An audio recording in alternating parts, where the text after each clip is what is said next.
Now let's talk about the interface.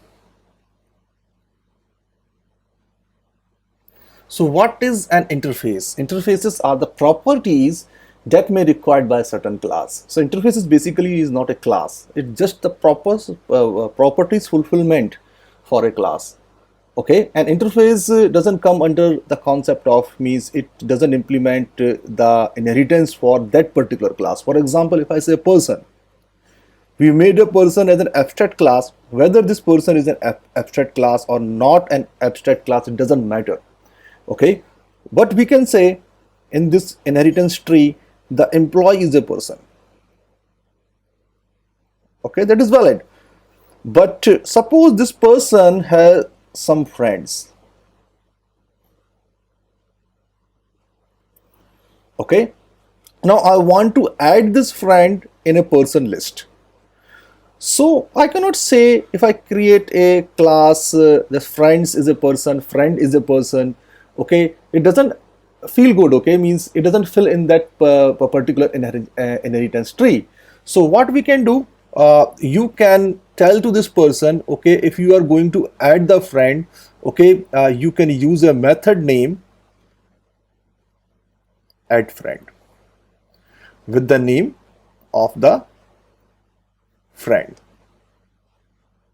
Let's say f underscore n is the friend name. And now here, so if you are using this method, that means the person or an employee should provide the implementation behavior of its own.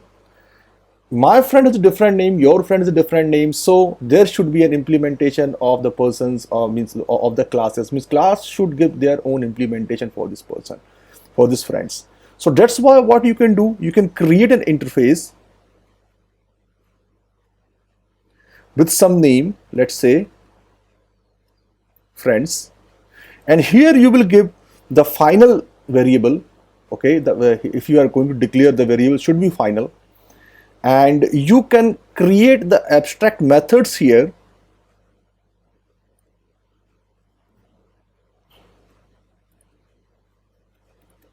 like this, and let the person implement these behavior. Now the interface once again are the properties that may required by the classes. So you can create this interface, you can end it with a semicolon, and this person can use a keyword. That keyword name is implements,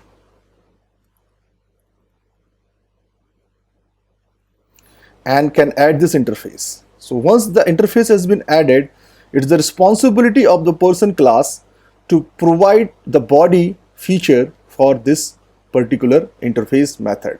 If not, then it's the responsibility of the child class, and if not, then it's the responsibility of the child class of the child class. Now in the next lesson we will talk about how to add the interface, and then we will talk about what are the errors that may comes and how you can do it right.